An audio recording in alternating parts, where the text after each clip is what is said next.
Hello, and welcome to another episode of Roots and Hoots, a podcast project produced by the Legacy of Hope Foundation. Since 2020, we have been gathering, laughing, learning hard truths, and sharing in community conversations with Indigenous peoples across Turtle Island. Each episode, we learn something new, and we're excited to be sharing this journey with you. Roots and Hoots is about connecting with and celebrating Indigenous peoples' contributions to their fields of study, work, and cultures. We also speak with allies who share how they are furthering the work of reconciliation in Canada. To learn more about the Legacy of Hope Foundation and the work that we do, please visit legacyofhope.ca. In this episode of Roots and Hoots, host Gordon Spence is joined by Allyson Stevenson, a Métis scholar and historian. In 2020, Allyson joined the Indigenous Studies Department at the University of Saskatchewan and holds the Gabriel Dumont Research Chair in Métis Studies. She recently released the award-winning book Intimate Integration, A History of the 60s Scoop and the Colonization of Indigenous Kinship. In this interview, Allyson shares many insights into Métis history and heritage and the political struggles involved in accessing Métis rights. Hello, everyone, and welcome to another episode of Roots and Hoots podcast. I'm your host, Gordon Spence, and today my guest is Métis scholar, Dr. Allyson Stevenson. Hello, Allyson, Dr. Stevenson. Hello and welcome. And how are you today? Fancy, I'm doing very well. Just enjoying a beautiful early summer day in Saskatoon. We're getting a little bit of rain and beautiful. Very lovely Saskatoon, Toontown, they call that. Maybe you could just start by telling us a little bit about your background, like your family background, where you were born, your community and cultural identity. I know you're Métis, so tell us a bit about your family background and your community. Yeah, so thank you for that question. So I was born actually in Saskatoon in 1976 and was adopted at birth and raised in Regina. Grew up in the Northwest neighborhood in Regina, completed my grade 12 at O'Neill High School and started university at the University of Regina. And I grew up always knowing that I was adopted. And when I turned 18 years old, I started the search for my birth family. And it wasn't long after that that I was connected to my birth mother, who had put in her information. So if at any point I started looking for her, it wouldn't be very long before they could connect us through the post-adoption registry with the Ministry of Social Services. It wasn't long after that I was connected with my birth mother and learned about my biological families, my families of origin. I found out that they were from Kinistino, Saskatchewan. My biological mother was non-Indigenous, French and Irish background, and my father was Métis background, Anglo-Métis background. And so at that point in my life, I was definitely looking for connection and family connection. And that's kind of been my, goal ever since, is to understand the histories of adoption, I guess, and, the rise of the child welfare system in firstly Saskatchewan, but then of course all over Canada, the US, Australia, New Zealand. It's kind of a settler colonial phenomenon, I've since learned. And so, I didn't know growing up that I was Métis. I grew up in a family of who was very culturally involved. They were Ukrainian, Polish, and German Hungarian on my adoptive father's side. So that was something that, in terms of growing up in culture, I did grow up in culture. I grew up very strong Ukrainian and German culture. I learned as a child went to Ukrainian classes. I was in Ukrainian dancing. We ate traditional Ukrainian foods. My adopted mother spoke Ukrainian. The family spoke Ukrainian. So language, the cultural sort of preservation in that family was very strong. And my adoptive father's side, German was a very strong culture in that family as well. So I grew up, with the understanding the importance of cultural identity and maintaining cultural identity, and trying to assess the positive experiences of life, right, and how they've influenced me. And that's something I do certainly see in terms of Métis people and Métis culture revitalization, how instrumental, how critical it is for Métis people, all Indigenous people across Turtle Island to be able to celebrate their unique cultural heritage, as well as speak their traditional languages and pass those on to their children and grandchildren. So yeah. Yeah, it's interesting that you talk about your family background, growing up in Regina, and growing up with a Ukrainian family, German. Um, there's two things I want to say. One of them is I I also grew up with Ukrainians in Dauphin, Manitoba. It's a big Ukrainian town. I don't know if you've ever been to the big Ukrainian festival there that happens every summer. Well, it's interesting you mentioned Dauphin because my adoptive mother's family came from Ethelbert. So Ethelbert, if you know, is about half an hour, 45 minutes from Dauphin. So that was the Ukrainian cultural sort of context that I grew up in. And then in Regina, because the family moved to Regina, but Right. we spent a lot of time in that Dauphin, Ethelbert area. Okay. So I went to residential school in Dauphin, and we some of us were put in private homes, boarding homes, and I lived with some Ukrainian families. So took me some time to get used to the food, but I started to like the Ukrainian food. And to this day, I eat. I love pierogies, and I'm not crazy about the borscht, but I like garlic and stuff like that. uh, yeah, it must have been. I don't know. I wanted to also ask you, when you were adopted, was this part of the 60 scoop process, or was just a private adoption? That's good question. It wasn't a part of the 60 scoop per se, as we sort of understand the sort of really coercive removals of children from their biological mothers. I was relinquished by my mother, like she had that plan to have me adopted. But in terms of the kind of like overall context, like my father's background as a Métis man was not included in my background information, so to speak.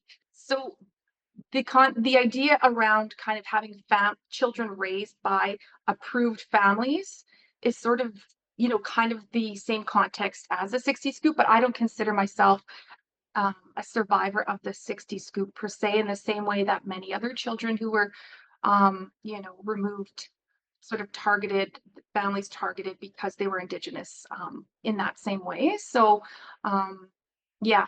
You talked about learning the Ukrainian language. Have you learned any of the Métis language, the Michif language? So, in thinking about kind of like my own family specific Métis background and heritage and kind of their experience historically, when I reconnected with my biological family as a young person, my biological father had gone missing in 1980 from Prince Albert. So that was, someone I never did get to meet in my lifetime, but I was able to meet my grandmother, Marion Fiddler Wiggins, and my uncles as well, and my cousins, of course, and that side of the family. And so they welcomed me, and, I learned a lot about, uh, our family and my father as well, and his upbringing and the experiences that he had as a child and as a youth growing up in rural Saskatchewan. But from what I can see, our family would have been primarily Cree speaking. They were Anglo-Métis, so really associated more so with like the Hudson's Bay Company, and the sort of English, Scottish, Métis context, I guess, Anglicans. So many, from what I understand, were Cree speakers who did also spoke other Indigenous languages as well, like Michif, like English, like Anishinaabe. And so one thing I know about Métis people is that they're often multilingual in a number of different Indigenous languages. So I have been learning Cree, and taking classes and reading and stuff. So that's something that's really important for me to understand. Métis worldview, Indigenous worldview, and Cree worldview is to know and learn and understand the language and be able to listen. And eventually, my goal is to speak it fluently. But um, yeah. Yeah, when you attended university, um, was part of your adoption the reason why you became Indigenous scholar and historian? Did this have anything to do Completely. with your choice of education? Definitely. Absolutely. Um, that was one thing I always excelled at school. I wasn't always the best student, but I always had a love of learning and reading. And so I did start university in Regina, and then my goal was to be a lawyer at some point, but I really became captivated by history. And so that was my degree that I got. And then when I learned about my Métis ancestry, because I grew up knowing virtually nothing about Métis people, besides Louis Riel, of course. Growing up in Regina, it's unavoidable. I didn't really. I felt like I didn't know who Métis people were. I'd heard many negative stereotypes, but I knew that there was certainly a great deal more to being Métis.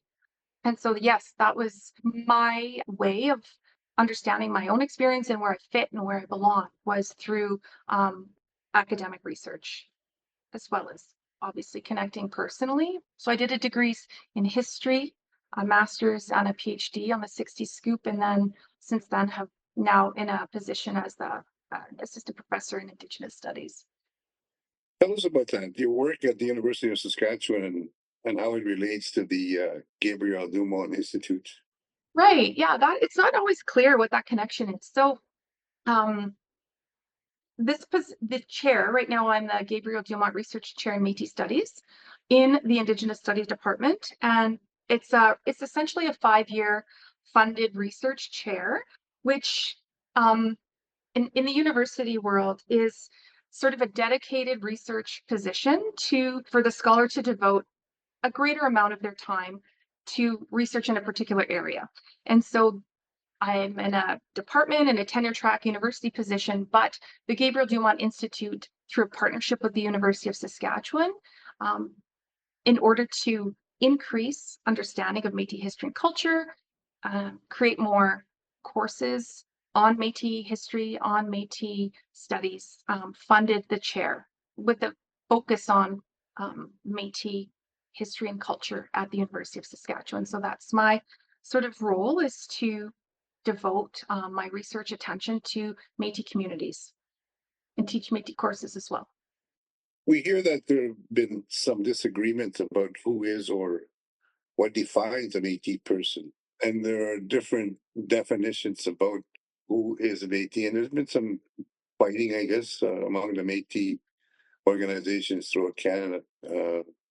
Some have left other groups and so forth. And what are your feelings on this? Maybe for our audience and our listeners, tell us a bit what is a Métis in your world. Yeah, I really appreciate that question. And one of the goals of my research, and I think, broadly speaking, our Métis studies, is to improve Canadians' understanding of who the Métis people are. So I guess I'll start maybe with a story about my own family's experience as a way to kind of invite a reflection or perhaps a deeper understanding of Métis history outside of the debates at the moment. So in tracing our genealogies, our family histories, that's something that I'm very interested in. My grandmother's very interested in, and it's been a really key, component of understanding who we are as a people, is being able to not only know who our ancestors were, but also know who our communities are, who we're related to as Métis people, and where our special places are that we've kind of, you know, we've inhabited over time. And so in our family's case, I've, of course, several generations later, we have a number of different Métis ancestral lines, but the Fiddler family, I'll use the Fiddler family as an example, descendants of Peter Fiddler, the fur trader and explorer in Western Canada, had a large family with a First Nations woman by the name of Mary Macagon, who eventually settled in what was at the time the colony of the Red River settlement. And so the family traveled widely through a number of different fur trade posts. Children were born across the North American sort of West. And eventually many of the families settled at Red River and had children who lived close by them in a number of different parishes. And some lived in other fur trade areas, Cumberland House, up into Alberta. And so those particular spaces of Red River, the other fur trade areas such as Cumberland House, Prince Albert eventually, Fort Carlton, etc., are deeply connected to the sort of the families. And as those families moved to those spaces, they intermarried with other Métis families in those places and traveled. After the 1869-1870 resistance in Manitoba at Red River, as Riel and others formed a provisional government and forced the Canadian government to negotiate Canada's entry, and which eventually created the province of Manitoba. That fundamental experience for the Manitoba Métis sort of established that nation with, in terms of Canada's relationship with them. And so that, as that relationship was undermined after in the early 1870s, as Métis people were pushed out, many moved to their former territories that they lived in, that they had relationships in, like Prince Albert, Batoche, Cumberland House, Edmonton, etc. They returned to those family connections and many families reestablished themselves in those territories and intermarried with those local families. So those kind of key historical moments are really instrumental in who we are as people.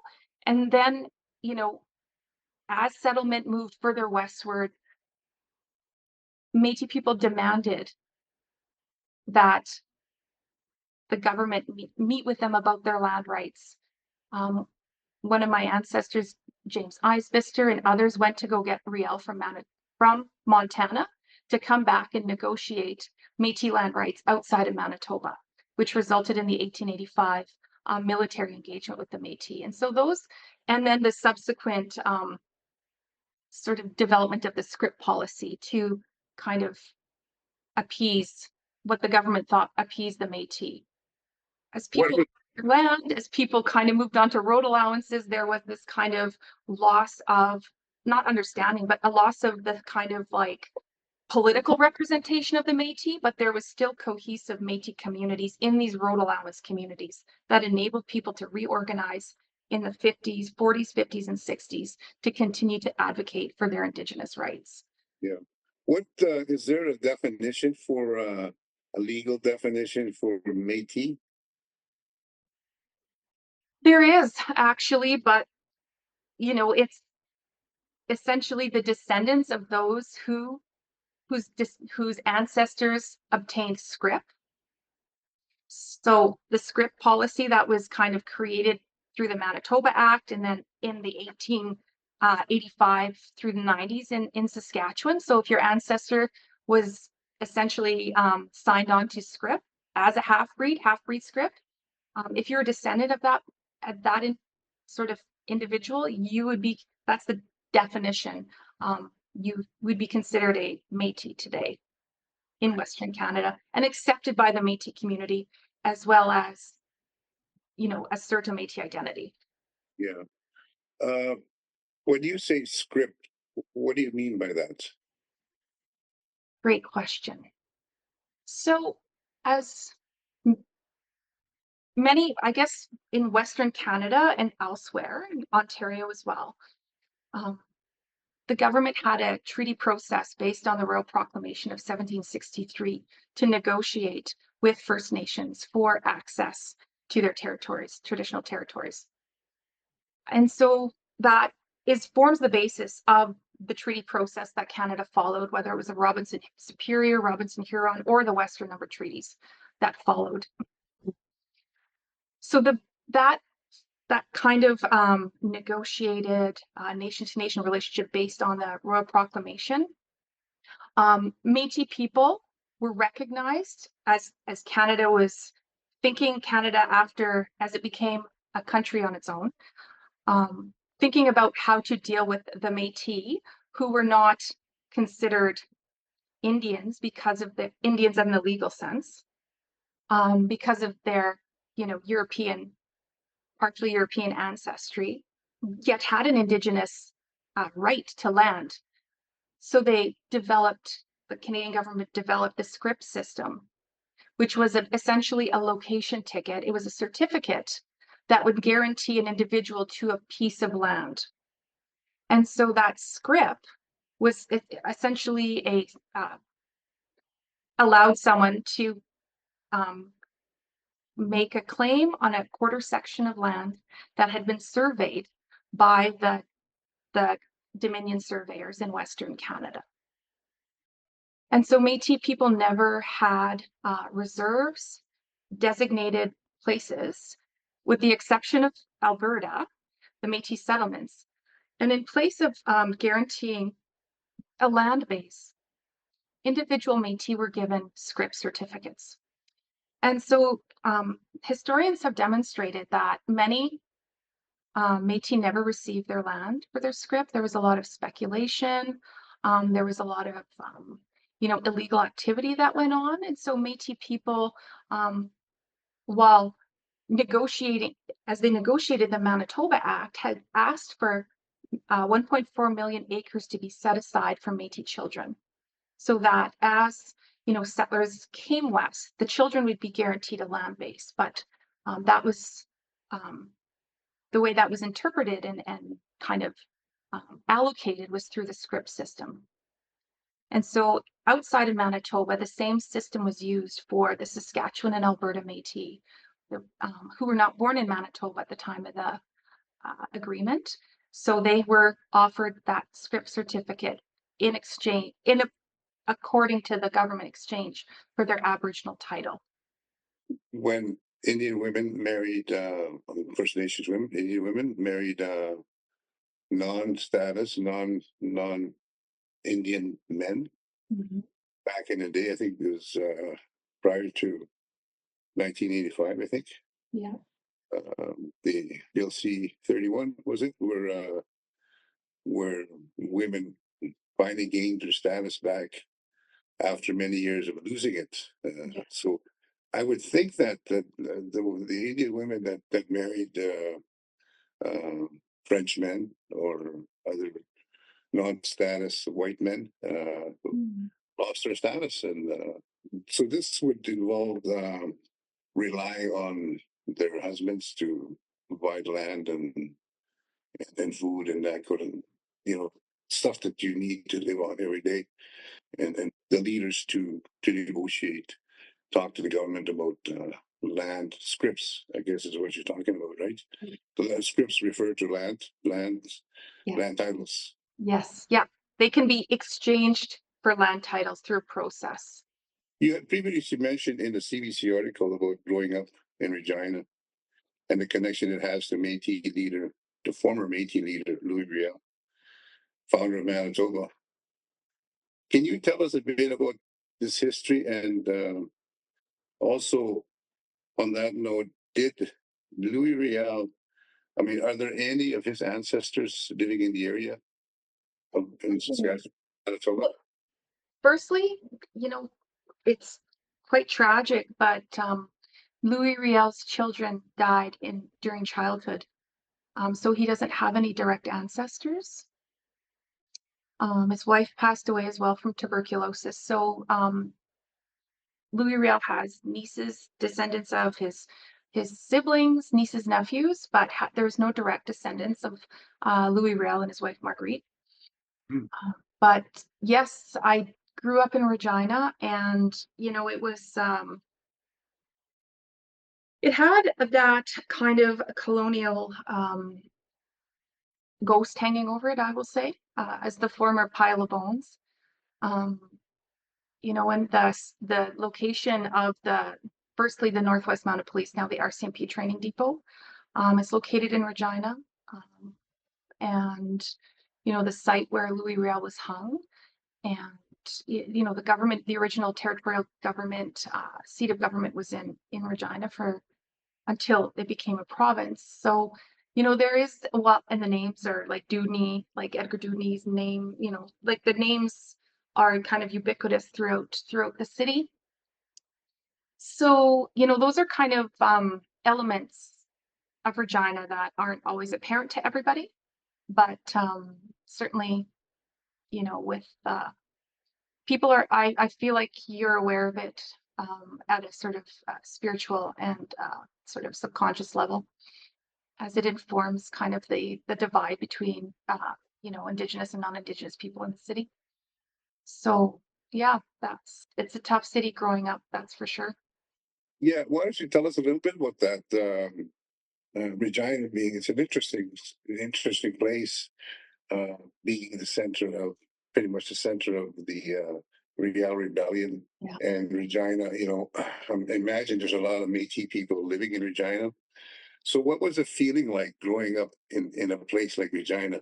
And also, like, it was called, prior to being named Regina, I don't know where that name came from, but was it called Pile of Bones at one time? Is Yes. that where Regina comes from? Yes. Ascana Asustiki, I think, is the Cree term, but I'm probably butchering it now. Yeah. But Why? that Wascana, I guess, is kind of the sort of anglicized of Ascana. So there is kind of that presence of the Isle of Bones, which was a site that was buffalo, like a processing site, but also with the clearing of the plains and the decimation and the genocide of the buffalo, like Tasha Hubbard talks about, the bones made their way to the railway sites, right, to be shipped out east for the processing and whatnot, because at one point, between the ranging of the buffalo, the decimation of the buffalo, the prairies were covered with buffalo bones. And many Métis people, they actually were one of the, economic niches was to collect the buffalo bones in their carts and sell them at the various railway sites, which the bones then went to make fertilizer and various other things. So that's, those histories are not something that are often celebrated or talked about, in the kind of pioneering narratives. And now, a word from our sponsor. Ayaya songs are about our histories. Ayaya is an Inuit-owned firm that tells our stories in many languages across Canada. They are experts in publishing children's books, usually in syllabics, and they do large multi-language projects like the reports of the Missing and Murdered Indigenous Women and Girls Commission. If you need help getting your stories into classrooms or homes in Cree, Inuktitut, or other Indigenous languages, check them out at ayaya.ca. That's ayaya.ca. Ayaya is a proud sponsor of the Roots and Hoots podcast. I was thinking, you mentioned Wascana, which means bones, I guess. And I didn't know that. That's a Cree word for bones in the Plains Cree dialect, I take it. Because I thought about it for a while. I said, where does that word Wascana come from? And then I realized that in my dialect, the Swampy Cree dialect in northern Manitoba, it's bones is Uskana. And so Westcana is the same. It's kind of the same word, but in a different dialect. Yeah. I know there's a Westcana hotel in the Pas, Manitoba. Mm. So I didn't know that was meant bones. Yes. So I learned something today. Yeah, about that. There's so much I want to ask you, but we only got a limited amount of time. there's a couple. I'm just kind of trying to stay on script here, but I got so many things that going through my mind as we're talking and listening to you talking. One of the other things that I wanted to ask you about was I know this could be a rumor now. You can correct this rumor, or this, if I'm right or wrong about it. That I've heard that back in the day when the men from Europe would come over and settle in parts of Canada, different parts of Canada, and find an Indian wife and have children or whatever, and become married here, and actually went back to Europe without them, kind of left the women behind. Is this true, or did this happen? Anything in your studies? You come across any of this, anything like this? Yes, yes. That was very common, actually. It was common for European men, increasingly common, initially perhaps not, but as travel became more familiar, return to Europe, um, and especially racial understandings of different people groups, Indigenous people, that scientific racism became more prominent. European men with families in North America and the West sometimes would leave their families and children and go back and marry European wives, and sometimes stay in Europe with their other families, or return with some of their European wives to the West. One of the most notable examples is the Hudson's Bay Company sort of head, George Simpson, who had a number of different Indigenous families and children in Western Canada, but then married his cousin in Europe and brought her back. And some of these, women would be what they call turning off, which was they'd find another male fur trader, or another male in Western Canada to take over care of their families, so to speak, or marry their former wives, to other men, so they'd be, in a sense, cared for by other men. But Right. certainly it was, a practice that was harmful to Indigenous women and families in Yeah. many ways, and it really became kind of like a racialized kind of marginalization of Indigenous families here. Yeah. Yeah, that Especially elevated the white women. especially Indian women, First Nations women Yes. who had married to white men and produced Métis children. Um, and I think that this is kind of something that I alluded to earlier about when Indian women from a reserve who were defined as status, were registered as status Indians from the reserve, and if they married a non-Indian person with no Indian status, that they would lose their status and would not be considered, no longer be considered an Indian person.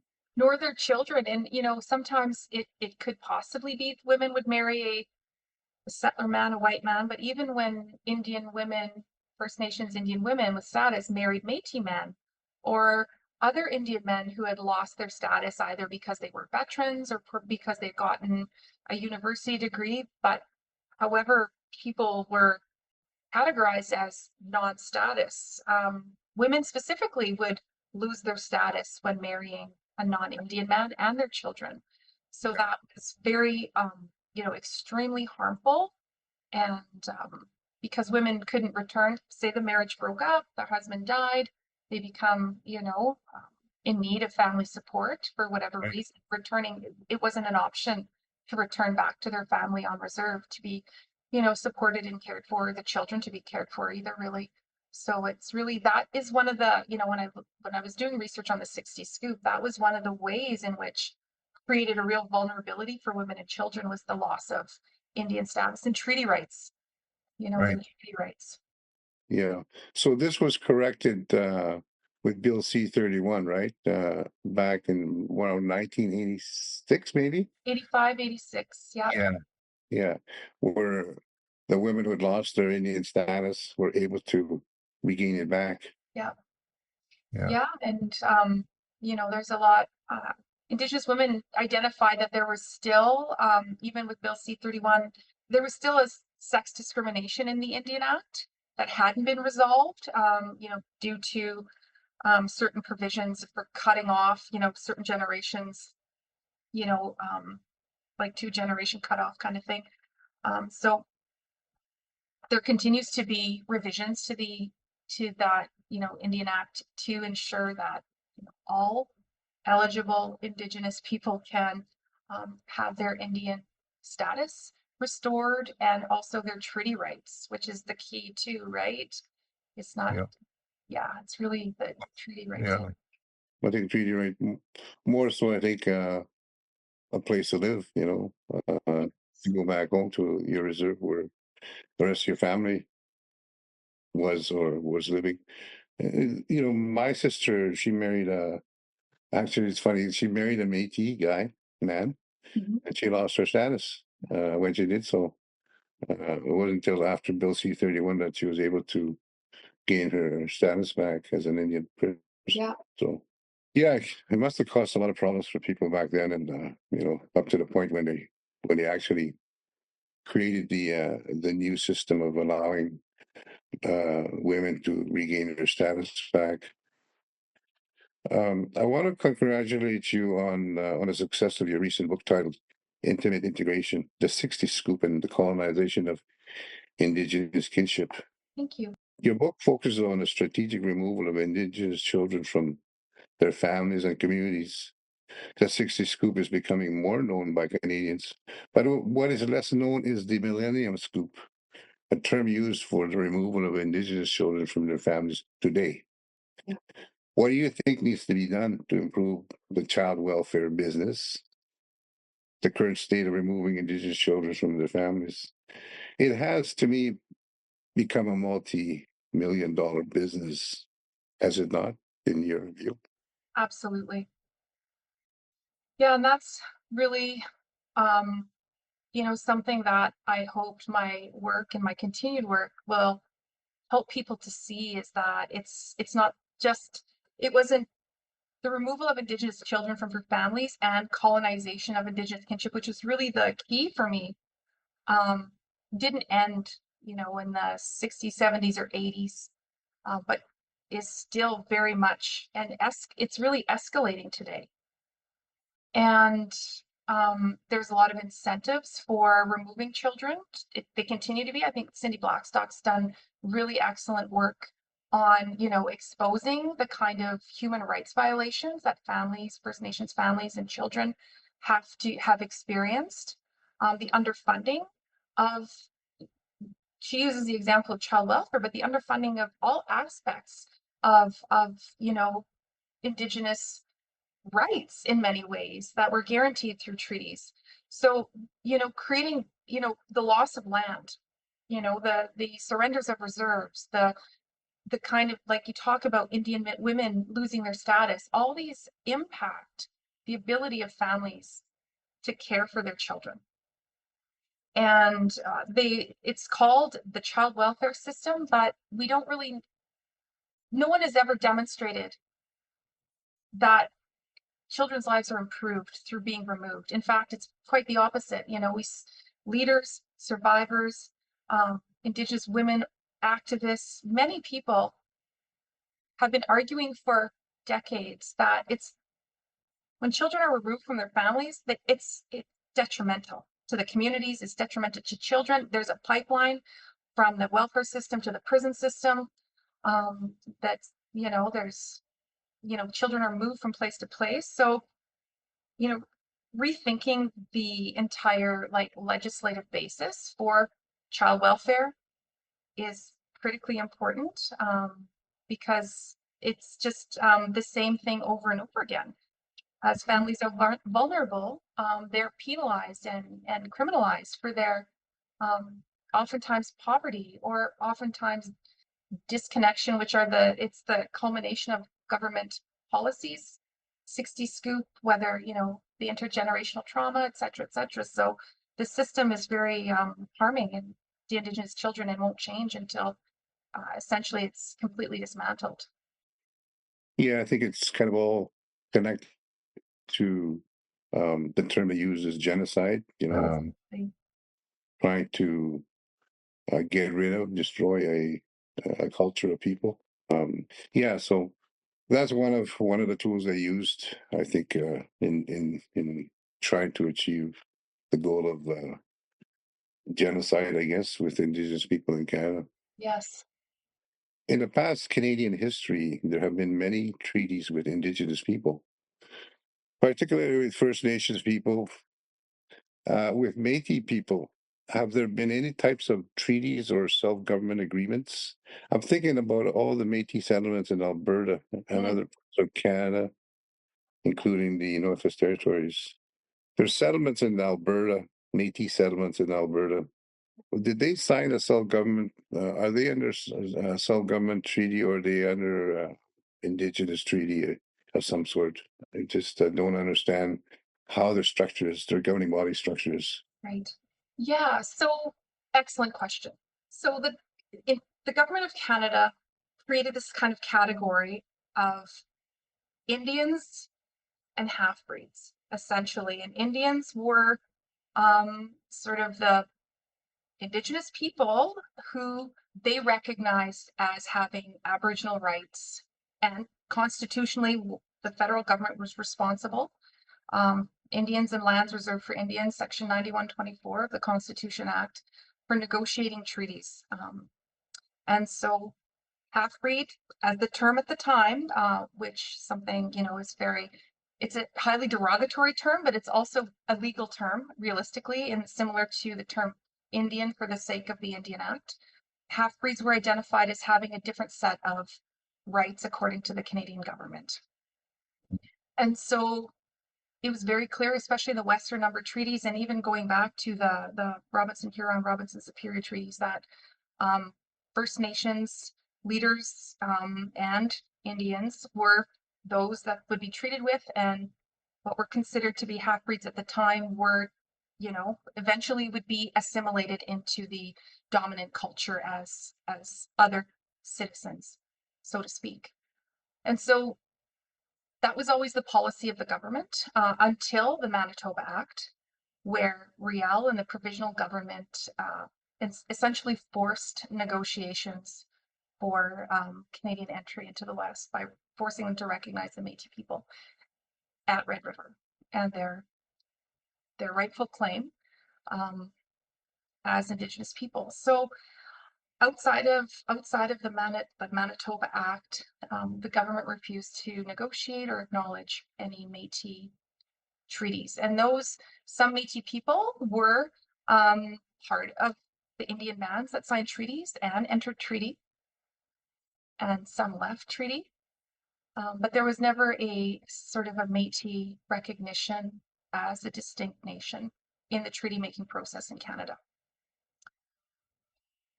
And so the government always considered the Métis to be dealt with through the scrip policy, assigning scrip, and then Métis people became essentially a provincial responsibility once the provinces were established.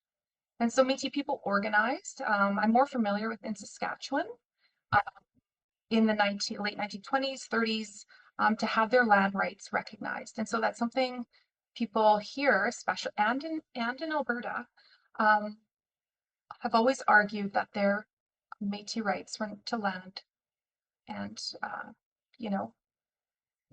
treaty were never recognized. Yeah. And so so that is the origin of the Métis Society, and now the Métis Nation of Saskatchewan was organized because people were deeply impoverished. They were pushed off their land. They had depending, some families, there's different experiences, I guess. Many ended up landless and on road allowances. And that happened both in Saskatchewan and Alberta, and also in Manitoba.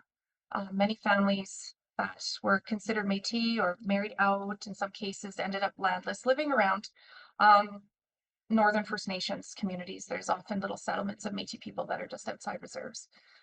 You might be familiar with some of them. There's Upperville, there's lots of communities. And yeah, so in Alberta, Métis non-status people organized the Métis Association of Alberta and pushed the government of Alberta for settlement of Métis people. And so that sort of culminated in the creation of Métis colonies or Métis settlements in northern Alberta, which at the time were a provincial they were established by the provincial government in Alberta for Métis people to have a land base, to be reestablished, and have schooling, agriculture, live as Métis people collectively and in living the life way that reflected Métis identity, culture, etc. So those Métis settlements, initially were kind of like seen as, from the government's perspective, as a kind of welfare project, so to speak, because of the increasing kind of welfare expenditures, I guess, relief, and marginalization, health, education, initiatives. In Saskatchewan, we had Métis colonies that were created. Green Lake was one of the bigger Métis colonies. There's also the LeBret colony, the Glen Mary colony, which was not far from where my family lived. There's a Willow Bunch Farm colony. So there were a number of these kind of like welfare colonies created for Métis people.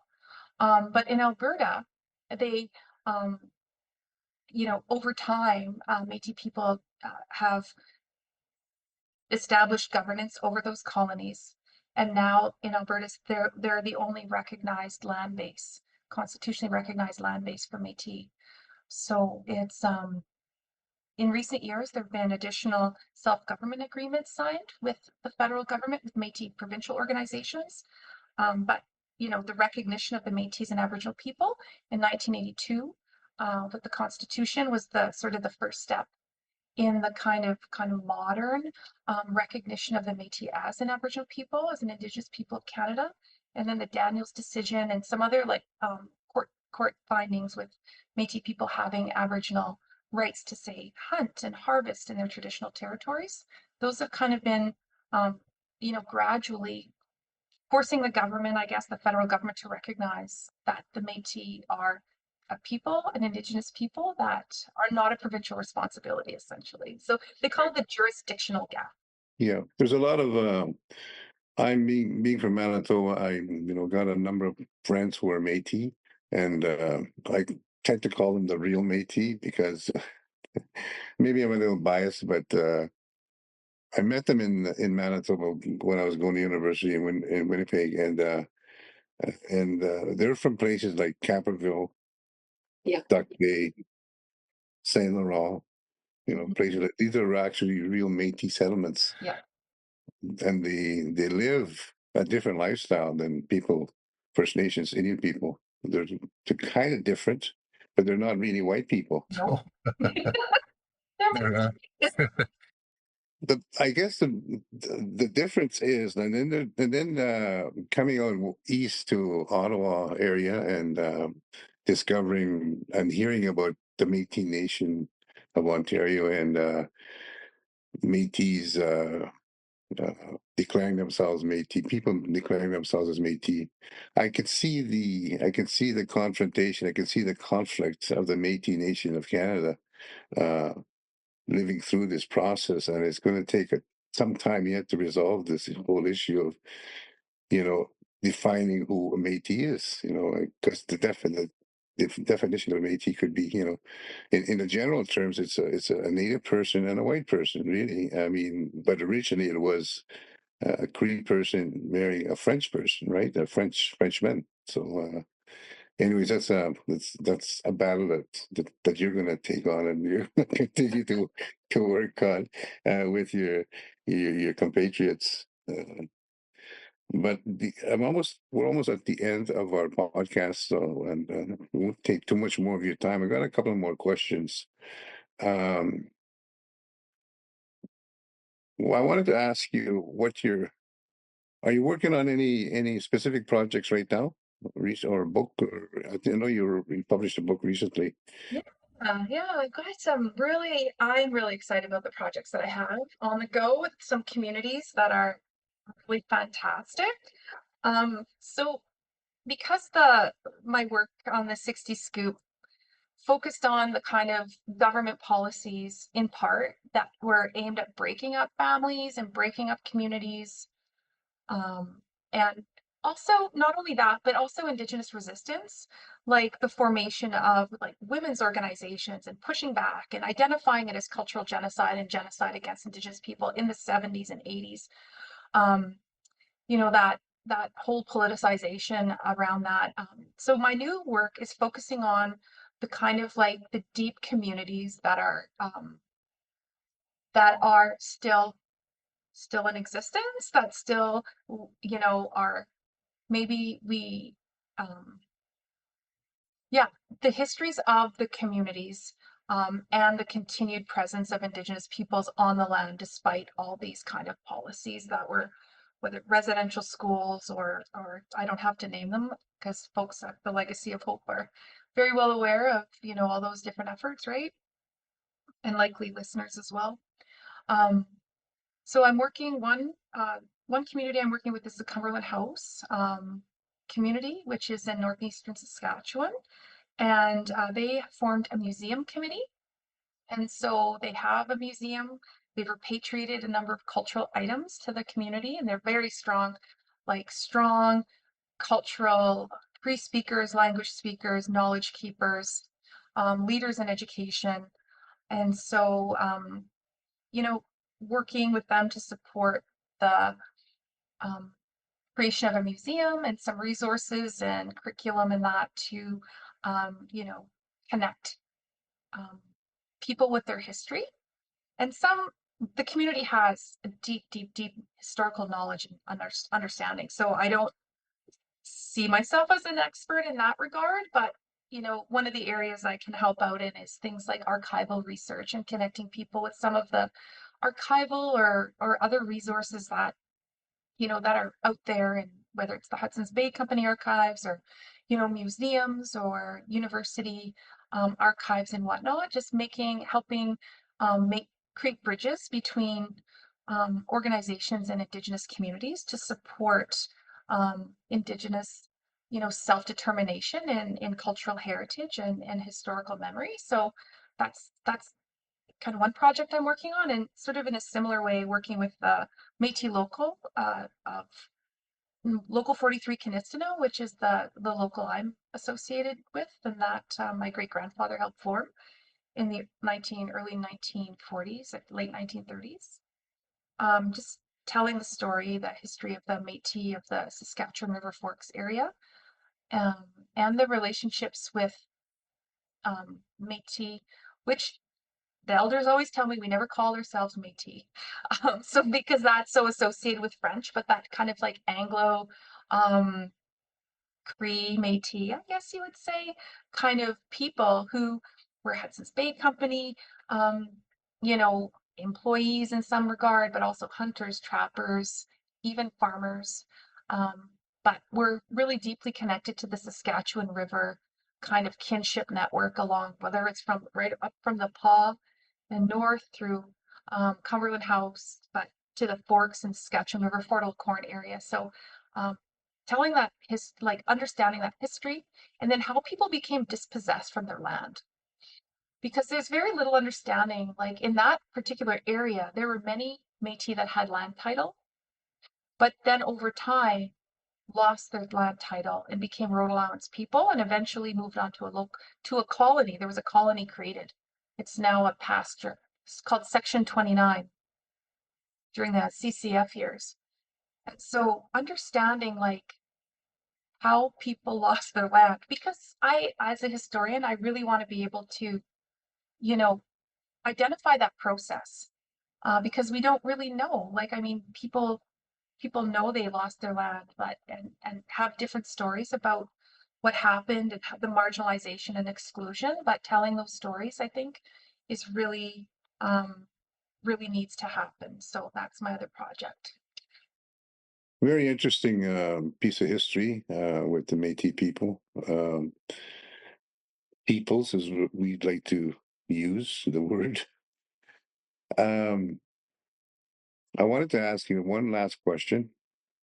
It has to do with the truth and reconciliation process, and how is it important to you, and why is it important for Canadians to be part of the truth and reconciliation of our country? Yeah, that's such an important question. For me, I guess something I've always been attentive to the silences, the gaps, whether it's in Regina talking about, pile of bones versus Regina. There's a lot of silences in our in our lives that are filled with, I don't know, I hear those silences somehow. And I think it's really important that maybe not all people are perceptive to that or recognize that there may be silences and hauntings, in our daily lives that produce unequal relations and are extremely harming to Indigenous people. Yeah. And so I guess we call that truth in some ways, and it's called the Truth and Reconciliation Commission. But sometimes truth is also a complicated word, right? Because there's lots of Yeah. Could be painful teachings. too. Yeah. Yeah, and teachings can mean different things at different times. Yeah. Yeah. Not everybody wants to hear the truth. Not everybody wants to hear the truth Yeah. or is ready to hear it at one time, maybe Right. at another time. Yeah. Kind of like what we're talking about now, right? Um, what's happening to Indigenous people in this country with the 60 scoop, the residential school stuff, and the Millennium Scoop, and the missing and murdered Indigenous women. I mean, now we're maybe in the 50s, these kind of things wouldn't really be, people be uncomfortable talking about. But now in today's day and age, and I think if we move, as we move forward as a country, people will feel more at ease. Maybe not totally, comfortable talking about it, but at least, the truth is told, that we can move forward, and I think we're gradually getting there as a nation. So um, I think it takes time to find out the truth, and for the healing of a nation to begin. So um, I want to thank you on behalf of the Legacy of Foundation for being our guest and doing this with us. I've been talking to Allyson Stevenson. She's a Métis scholar from Saskatoon, Saskatchewan, and she's also one of our new board members at the Legacy of Hope Foundation. Thank you so much, Allyson, for taking the time to do this. It's truly my pleasure. Thank you so much. Yeah, Gusi. Roots and Hoots is a podcast project produced by the Legacy of Hope Foundation. For episode show notes, please visit the podcast description and make sure to like, subscribe, and leave a review. For more information about the work we do, please visit legacyofhope.ca.